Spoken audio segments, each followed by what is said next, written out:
I also want to illumine for a moment the global impact of our food choices. Because, of course, food's super personal, right? What you eat literally becomes you. But it's also political. It also affects policies and practices and cultures and communities all over the globe. And the impact of it is really quite tremendous. And so let's talk about that for a moment. There was a recent study done, reported in the journal Science. Researchers analyzed 40,000 farms all over the world in 180 countries. And they looked at inputs and outputs and a whole range of factors. And they ended up concluding that that animal agriculture is responsible for 83% of all agricultural land on the planet, while producing 18% of the world's calories. And they concluded that the vast majority of our agricultural water is going to animal agriculture.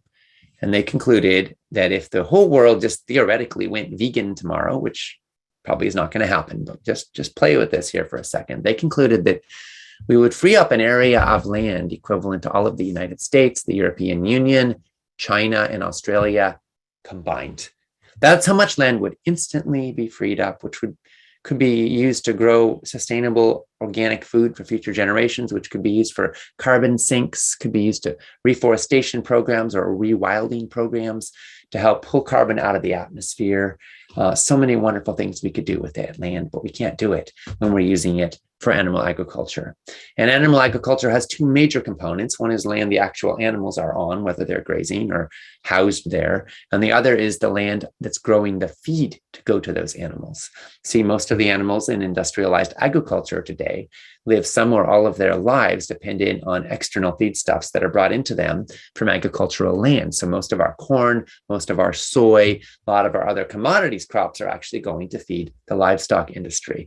This is why subsidized corn and soy equal subsidized factory farmed meat, because the feedstuffs are funded in part by the taxpayer. So when you look at the cumulative impact, you realize it takes 12 pounds of grain or soy to make 1 pound of feedlot beef, 3 or 4 pounds to make a pound of chicken, 5 to 7 pounds to make a pound of pork.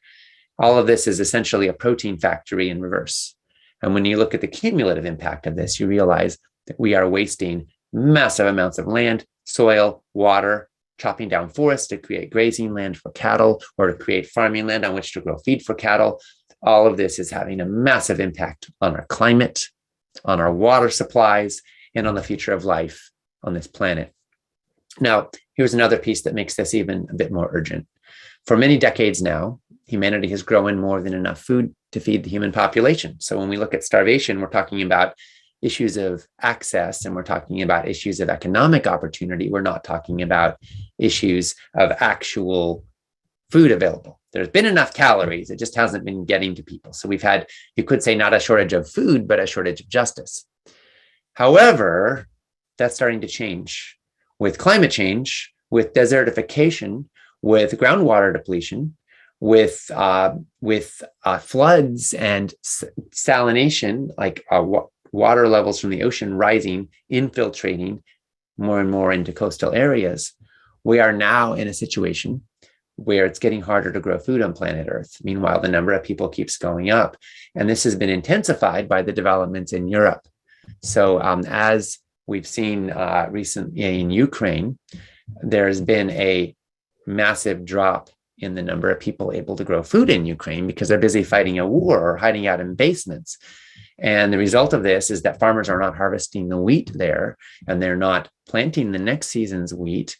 And turns out that Ukraine is something of a breadbasket for the world. So too is Russia, which has now been cut off from supplying the world through sanctions. The result of this is that these two countries together have provided 30% of the world's wheat, 12% of the world's total calories. And now with that cut off, or in some cases going fallow, we now are facing a serious food crisis. Egypt's been getting 3/4 of its wheat from Ukraine. Many countries in Africa and the Middle East have been very dependent on these two nations for a lot of their foodstuffs. So now the price of wheat has been shooting up 61% in the last couple of months.